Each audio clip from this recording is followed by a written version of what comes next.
From the hive of nothingness, an impossible warship had arrived, and no one had seen, no one remembered, the vessel that defied all known laws. Galactic empires, once invincible, now quail before humanity's secret weapon, an indecipherable vessel that shouldn't be. The rules of war have been rewritten forever. For eons, the mightiest empires the galaxy had to offer had prided themselves on possessing an encyclopedic knowledge of the nature of warfare, with entries dedicated to every class of warship known to the spacefaring civilizations. His many fleets, forged through the crucible of innumerous battles, were symbols of power and order. They thought every vessel, a tool of destruction or protection, had been studied and classified and countered. Humanity was just one more minor role, its military options high, unremarkable, and predictable at best in their eyes. That is, until a riddle stepped out of the void. In the deep darkness of untold space, one singular phenomenon bucked every expectation. A warship appeared suddenly, its hull slicing through the prismatic starfield like a wraith. It was undetectable to any sensor of a conventional kind, entered into no galactic database, and entirely unclassified according to any known parameter of the matriculated powers. There were no records of its construction, no intelligence network listening in on plans for its creation, no spy somewhere in a darkened cafe muttering about its development. It was as if this vessel had materialized from the void, an impossible ship, yet here it was, hanging like some grim shadow at the edges of recorded space. The announcement shook the intergalactic probe community. Arrogant alien warlords, who had once dismissed humanity's puny audience of military skinwalkers, were suddenly forced to question everything they had believed about their enemy. In the glittering halls of cosmic power, top officials convened in urgent councils, their expressions lined with disbelief. How could a species we had previously written off as unremarkable at best create a vessel that breaks all of our categorizations? They yelled, their voices quaking in fear and outrage. The counterintuitive notion that humanity had stashed away a weapon so sophisticated, so radically unlike any known design, was a bitter pill to swallow for those who had long assumed their hegemony was unassailable. Through the galaxy, Empire intelligence agents scrambled to discover the origins of this new and mysterious warship. Data streams, encrypted transmissions, and covert surveillance efforts were enacted with an unprecedented sense of urgency.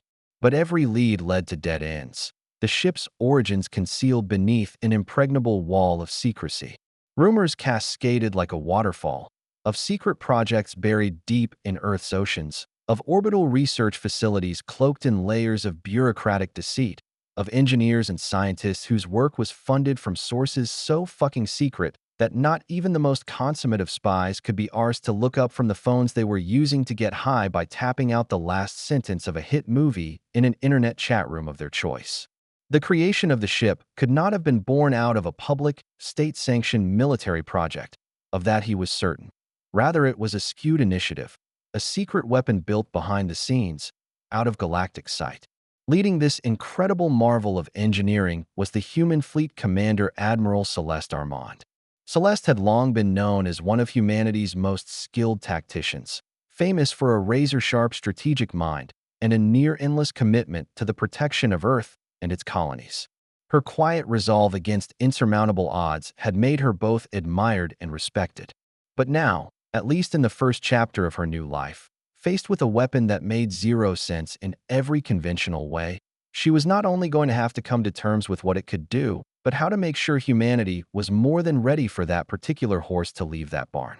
In private engagements with her top officers, she referred to the ship as if it were a living embodiment of humanity's ingenuity, a tribute to the spirit that would not be constrained by the bounds of known science. As the severity of the situation set in, the stakes got brutally clear. If this secret weapon, the ship that wasn't supposed to exist, were really operational, its very existence might disrupt the fragile balance of power in the galaxy overnight. For centuries, the ruling empires had leaned on their sprawling fleets and centuries of doctrine to maintain their dominance.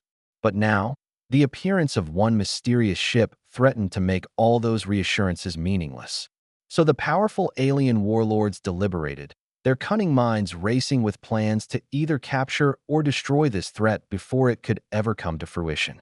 not acting, they feared, would not just reveal their vulnerabilities but could also embolden humanity to fight against the established order. The contrast in perspectives was striking.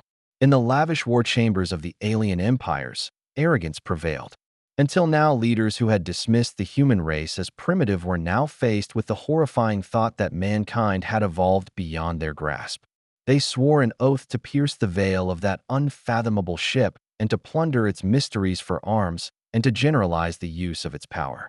Meanwhile, deep inside of Earth's military command centers, Admiral Armand and her trusted staff debated feverishly about the strategic implications of their secret weapon. They understood that, properly wielded, the ship could be the ultimate deterrent, a power so catastrophic it rendered any attempt to challenge humanity's dominion suicidal. Every technical report, every whispered gossip among the ranks, underscored one unalterable fact. The ship was well beyond any run-of-the-mill military hardware. It was a revolution in design and capability, pushing the limits of physics in ways that trumped conventional warfare. With a rumored ability to utilize exotic energy sources for armaments that made even the most advanced fleet weapons system feel obsolete, the implications were enormous. In the wrong hands, or worse, in the hands of people who had long held the galaxy in an iron grip, such a device could bring disaster beyond imagining. But to man, a species that had survived too many trials and had become triumphant time and again, it stood for the final declaration of its right to be, to flourish, and to set its own fate. So, as the galaxy staggered, overwhelmed by the shock of this improbable creation, a new chapter in interstellar history was about to start. The mysterious ship, a product of human creativity and shrouded in secrecy, was a game-changer. Its very existence proved the veracity of long-standing tenets of power and spurred a reckoning of the ruling empires. As the next few days passed and tensions boiled over and fleets mobilized to try to meet this threat, one fact was undeniable. Humans had unleashed a force that could not be ignored, a ship that, against all odds, defied expectation and marked the dawn of a future in which the rules of war would be rewritten for all time. The cold silence of the void was broken as alien fleets surged to mobilize. Around star systems, hundreds of cruisers and battle carriers roared forward, moved in ordered formations that guaranteed the strength of sheer numbers. Their mission was simple: find the strange warship that hadn't fit into any classification, the ship that never should have existed. Far in the outer rim, the Nemesis picked up the incoming armada with its advanced sensor array. Unlike its standard detection systems, though, its stealth matrix made it almost undetectable until the vessel chose to detect it. Diving into the fray, Admiral Celeste Armand, long a believer in the ship's idiosyncratic abilities, barked a crisp command: activate Defensive Protocol Delta and ready counter-offensive maneuvers.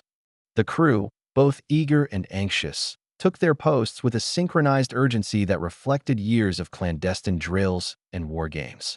As the alien fleet drew closer, the Nemesis began its first demonstration of countermeasure creativity. But instead of engaging head-on, the vessel fired a fusillade of decoy signals that distorted the truth into a barrage of phantom vessels with erratic, unpredictable trajectories. The enemy, who was used to methodical warfare, paused as their targeting systems were thrown into disarray. Automated turrets mounted on the oncoming cruisers gave fire to these phantasmal creatures, energy beams dissolving harmlessly in the abyss. In the chaos, the Nemesis emerged once more in a brazen exploit, the scrambling of its cloaks just in time with a series of guided movements from its onboard intelligence, Ether. Ether, the prodigy of adaptive computation, understood enemy behavior and exploited even a fleck in their formation. It powered on the ship's quantum disruptors, machines that fired energy pulses strong enough to briefly destabilize the structures of matter at a subatomic level. These disruptors emitted precisely timed, finely targeted pulses that coursed along the hulls of the approaching enemy vessels. Within seconds, several more cruisers reported catastrophic failures in their shielding systems. Panels blew inward and vital systems failed, leaving the stricken ships adrift. The tempestuous dance of faint projections and erratic maneuvers formed a cacophonic symphony that disrupted the formerly regimented alien ranks. Alien fleet commanders raced to reassert their authority amid the chaos. Their combat routines, honed for systematic, massed friction, were no match for the Nemesis's brazen trespass of the laws of physics. High-ranking officers traded rapid-fire orders on encrypted channels, calling for emergency recalibrations and the deployment of secondary weapon systems. But every time they tried to reorganize, the Nemesis was a command ahead, its gravity bending heavy artillery pre-programmed to shift azimuths, launching disruptive shockwaves that ruptured offending unity further. In one especially dramatic scene, the Nemesis charged through the center of the enemy ranks. Hatred unleashed a focused barrage from its experimental particle beam array, a cosmic scalpel carving the void. A direct strike on a capital ship, effectively a floating command and control base for a large cruiser squadron, had produced a dazzling explosion, the chunks flying like stardust across the battlefield. This dramatic hit left a gaping hole in a crucial node of the alien command structure, further cascading waves of fear and panic among the enemy formations, with whole squadrons scattered to their respective quarters in raw panic. The frenetic pace of the engagement left the invaders in disarray, and although they tried to deploy countermeasures, the unpredictable maneuvers and technological wizardry of the Nemesis turned each engagement into a chaotic game of cat and mouse. The alien warships easily outnumbered the Earth fleet, but they fell apart one tactic at a time to a force that appeared to rewrite the laws of physics. Every void of energy, each scintilla of ultraviolet reflected back towards the enemy, eroded their morale and their carefully crafted battle strategy. When the initial stage of combat ended, the field became a whirl of debris, blinking energy signatures, and confused adversaries. Having made its devastating point with deadly technology, the Nemesis hung in eerily calm space for a few moments, watching. For those watching from distant command posts, the message was clear. Humanity had developed a weapon so incredible that interstellar warfare would never be the same. The first shockwave of the Nemesis's assault had thrown the alien armada into disarray, and now came the grueling trial of the warship's will. As their command structures unraveled and intership communications became gibberish under the effects of quantum interference, the alien fleets launched a desperate, all-or-nothing counterattack. Now, massive cruisers, which mere moments before had operated with precision and confidence, now scuttled to manifest defensive perimeters around their surviving forces. Yet it had kept coming as the Nemesis danced erratically, showing up where it was least expected, discharging paroxysms of disruptive energy, vanishing before enemy targeting systems could home in. Sensors of the aliens, redialed in a desperate attempt to apprehend the ephemeral prey, spun a scene of pandemonium. Units of automated fighter drones were loosed in droves to hunt down and neutralize the phantom vessel.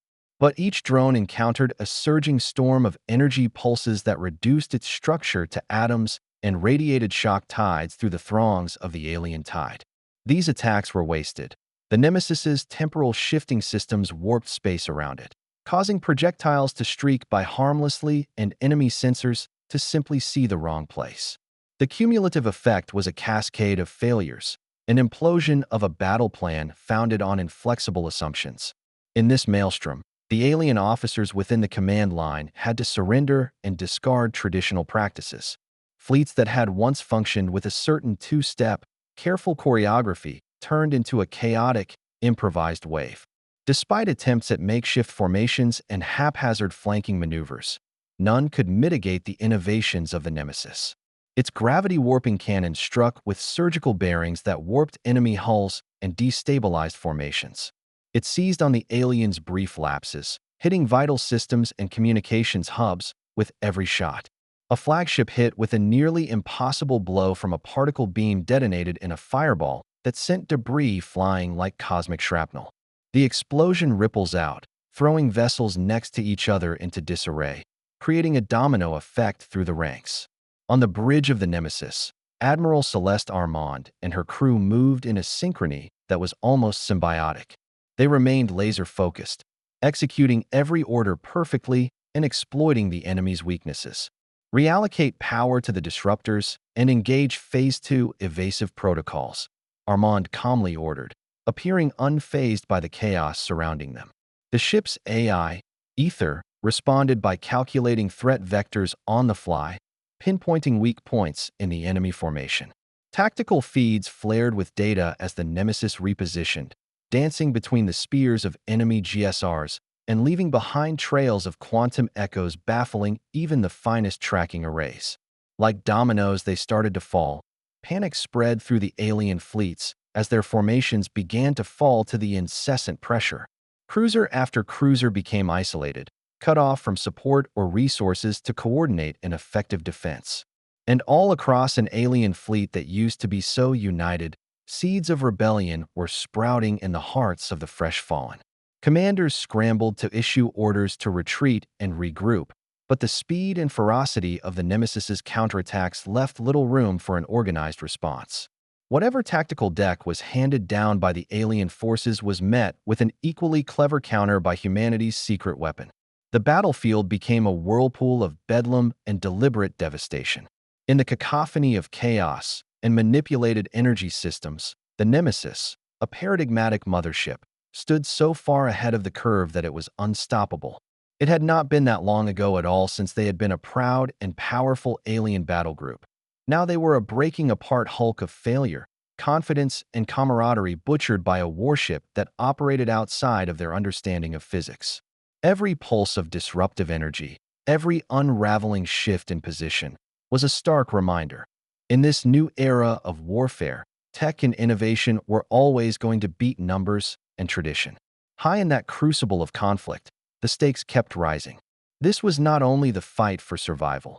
It was a show of dominance, an unequivocal statement that no one could touch mankind's ingenuity with impunity or there would be hell to pay. And then, as the only couple of remnants of that alien fleet stopped functioning one by one pivotal moment emerged in the galaxy. A single ship, a product of secret ambition and unmatched innovation, had started rewriting the laws of interstellar warfare. And as the desperate melee drew to a peak, the fates began to swing clearly into the Nemesis camp. Pilots zoomed past the remnants of the alien armada that had once boasted of tactical and numerical superiority crumbled by a string of precision strikes on their critical systems. Preceded by the star of her counteroffensive, Commander Celeste Armand, stationed at the helm for the duration, observed her secret weapon as it unfolded its closeout phase of tactical genius, the systematic dismantling of the final remnants of the once cohesive enemy formations. In a stunning display of brute strength and strategic acumen, the Nemesis turned toward the enemy's command nexus. Ether, the ship's hyper-advanced AI, was running millions of data streams in parallel, calculating the weaknesses of the alien flagship, a massive vessel that had served as the command node for their entire fleet. The Nemesis proceeded to channel a focused blast from its gravity-manipulating torpedoes. That beam of energy cut a gash through the flagship's armored hull, shattering its core systems in a chain reaction of destructive force. It was followed by an explosion so cataclysmic that shockwaves radiated outward, cracking the formation of nearby cruisers and throwing the once-ordered fleet into pandemonium. Shards of the long-dead vessel floated in the capabilities of the void, twisting and grinding together in evidence of the Nemesis's relentless power. The alien commanders, now cut off from their central control, could only shout impotent orders that were all but drowned in the confusion. There was an atmosphere of controlled urgency intermixed with solemn triumph on the bridge of the Nemesis. Admiral Armand heaped his bowls of noodles onto a single, tippy plate, straining his eyes against the tactical displays now lighting up his view of a battlefield in which the alien presence was fading faster than the heat lamp on the last granola bars. "Stick to it and fire for effect on every unit retreating," she barked, her voice a steady command born of someone who had been through every battle, but knew this one was the inflection point. All of the officers sprang into action with meticulous precision, and the ship's overwhelming firepower was matched by their coordinated efforts. Nemesis wasted no time on them, methodically destroying any remaining enemy ships that attempted to regroup.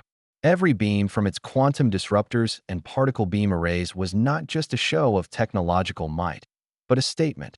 Humanity had come home, and the old order was falling. With fragmented and now without a leader, the alien fleet began to scatter into misshapen clusters of the imprint they once were. The strategic effect was unmistakable. Without their command center and their coordination in ruins, the will of their enemy to fight evaporated. And even as the alien ships collapsed in on themselves, the Nemesis kept going, its movements deliberate, sending a message to every corner of the galaxy. The struggle had ceased to be a battle for survival. It had become a trumpeting claim to superiority.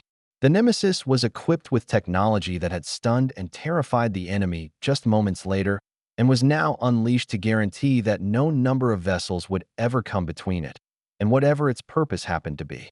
At that critical juncture in history, where the final consolidated opposing force fled before the relentless storm of destruction, the tide of power subsided in the galaxy forever. The Nemesis was an experiment in secret not that long ago, but now it had been unleashed as the dawn of a new age. One in which the rules of warfare would be rewritten, in which technological innovation and strategic audacity would trump brute force in numbers. The battlefield now lay still, marred by the relentless warfare that had taken place, since then silent, a canvas upon which humanity etched its proclamation of ascendancy. Every crackle of energy and every reverberating echo of the exploding flagship bore witness to a grim truth. The galaxy would never again be under the yoke of antiquated doctrines. This, of course, was the plan, and in that calculated victory, the Nemesis became a symbol, a reflection of what humanity can do when pushed and then shoved beyond its limits. Then, when the remnants of the alien armada drifted through the dark as flotsam against a sea of silence, the Nemesis sent its final word. It had no particular lust for its own devastation, only that this backstory would not take root. As the endless fusillade faded at last and silence began to fill the vacuum, Admiral Celeste Armand gathered her surviving crew in the command center for one last grim briefing. As smoke and burning debris danced in the void, the battlefield was now a silent testimony to the destructive might of a secret weapon that had forever altered the landscape of the dance of death between the stars. A single, cryptic transmission flickered to life on the main display. It was short, almost otherworldly, a dispatch that summarized the Nemesis's last stand. "We control when the war starts, and when it ends." These words, amid a tapestry of relentless cosmic destruction, echoed in their minds across the galaxy. They were a statement that humanity had clicked past the point of being a passive observer and into the crab of the spoof apex predator, deploying technology and strategy so advanced that the mightiest empires were made effectively irrelevant. It was a transmission that reverberated through every star system like a death knell, a portent of change that left the surrounding interstellar community in a permanent state of shock. It was a bittersweet victory for the crew of the Nemesis. During the hushed pause that followed, as the warship's inner workings stilled and the battle adrenaline ebbed from her body, Commander Armand felt a kernel of self-reflection bloom within her. The sullen silence upon the bridge was laden by the feeling of having accomplished so much at great expense and near devastation, but also, now with the certainty that we would never again be taken lightly. The monumental weight of their task bore heavily on each crew member. They harbored a force capable of either upholding or obliterating worlds. And it was a powerful warning. Would they prefer to play the numerical game or the game of creativity and determination? The consequences of the Nemesis's exhibition were immediate and profound across the galaxy. Panic had spread to every corner of the universe, inspiring dream councils which had formerly met for civilities, but were now empty shells beneath the roulette of 1,000 systems. Fleets that long had been the backbone of cosmic power struggled suddenly, retraining on strategies that had been upended in the face of an enemy that had redefined what it meant to wage war. The old wisdom of how blood would beat you into submission went out the door, and when talk of hidden human endeavors once derided as crazy fantasies became fearful whispering in the halls of power. Across entire worlds, silent terror settled as the balance of power shifted, and their own governments were forced to contend with the vile truth that alone, ghostly warship had consumed what they had once believed to be an insurmountable armada. With one last, purposeful act of bewilderment, the Nemesis pulled away from the battle. Quietly, without a hint of pomp or ceremony, it slipped into the cosmic dark, leaving nothing but the indelible imprint of its strength, and the enigmatic words that would plague the galactic psyche for centuries. Commentary was made that the Nemesis gained a certain notoriety during its run as an empire, a booming flame that roared in defiance and struck fear in the hearts of many, but was snuffed out at their peak and tragically ironic given the empire's momentum. Was the Nemesis an aberration just one time, or was it simply the vanguard of a continuum of concealed wonders still to come? The victory was a Pyrrhic one for humanity. It had already stomped its heel down on that ultimate confrontation, but that also left with an unexpected shadow, a need to wield the unimaginable weapon with both power and restraint, and to find balance in such a power struggle especially so. It was an emotional victory of epic proportions, a mixture of vindication, pride, and lasting duty that still reverberated in the hearts of all who had fought to see their kind come so far from the dark history of a world where they once appeared to be improbable winners. The universal shock was palpable as the cosmic spray of that decision ricocheted through the starry void. The insistent whispers dancing around the edges of the universe had finally exploded into a roar, the announcement that the galaxy would never again be the same. The Nemesis, in its sudden arrival, decimating power, and equally sudden absence, had rewritten the story of warfare. No longer could any power take for granted its invincibility. Instead, it heralded a new age, where the unseen poise of human brilliance and resilience would long leave a dastardly mark on the aspirations of the powerful.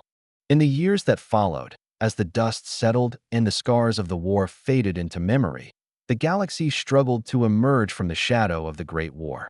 The secret of the Nemesis, humanity's impossible ship, became an enduring legend that spread in hushed whispers in every black corner of the universe. A myriad of marauding empires struggled to reconstitute their ravaged doctrines across the star systems. Leaders whose authority had rested on the certainty of crushing power now found themselves humbled by the fact that one surprise wonder brought their assumptions crashing down. The remnants of the alien fleets lingered in the void, desperately beginning to reorganize and devise new strategies as emergency councils met in panicked, secretive huddles. The Nemesis victory was celebrated and deeply reflected on by those left behind on their chosen homes on Earth and its allied colonies. Memorials were erected in the memory of those who died in the short but savage encounter, a heavy reminder of the price of war and the cost of progress. In quiet conference rooms and brooding strategy centers, military leaders discussed the future, grappling with the burden of such an extraordinary power. The disappearance of the ship into the void only heightened the mystery. Was it a one-off miracle, or the harbinger of a new age in which many such wonders lurked in humanity's secret arsenals? The uncertainty was palpable, and each transmitted report and intercepted message sounded a note of foreboding. The galaxy was now always on edge. For Commander Celeste Armand and her crew, the victory was a personal triumph but also a weighty burden. In the dark recesses when they were not in the eye of the public storm, Armand analyzed the battle's bitter teachings, each casualty leaving marks on hard-to-forget pages in their shared history, every calculated attack etched in letters carved on the stone of their community memory. She understood that though the Nemesis had demonstrated humanity's ability to subvert the established order, it had also established a precedent that would reverberate through generations. It was the balancing, the need to ensure that the siren song of absolute power could not corrupt the very lofty ideal that had inspired the thing's creation in the first place, which was their burden to bear. In the wider galactic theater, when the realm was scared from one end to the other, the message was unambiguous and chilling. No single empire was invincible, however ancient or extensive. The Nemesis had changed the old rules of engagement, and the universe could only attempt to find a new balance, still uncertain of these new circumstances. Old alliances were strained and ancient rivalries reignited as powers rushed to reconfigure themselves in a universe where a singular, secret weapon could decide the fate of millions. As distant stars winked sleepily, uncaring spectators of the mayhem above, the galaxy now was either resigned to a kind of overarching fear, mutual dread of what might emerge from the nothing, or forced to pretend otherwise. And that sealed the legend of the ship that shouldn't exist into the scrolls of history. It stood as an emblem of human ingenuity and audacity, a bulwark that would forever terrorize the slumbers of aspiring usurpers. And as the nemesis faded into the dark void of the universe, its legacy continued to live on, evidence that in the vast, untamed wilderness of the universe, the mightiest power often came from the most unlikely of places.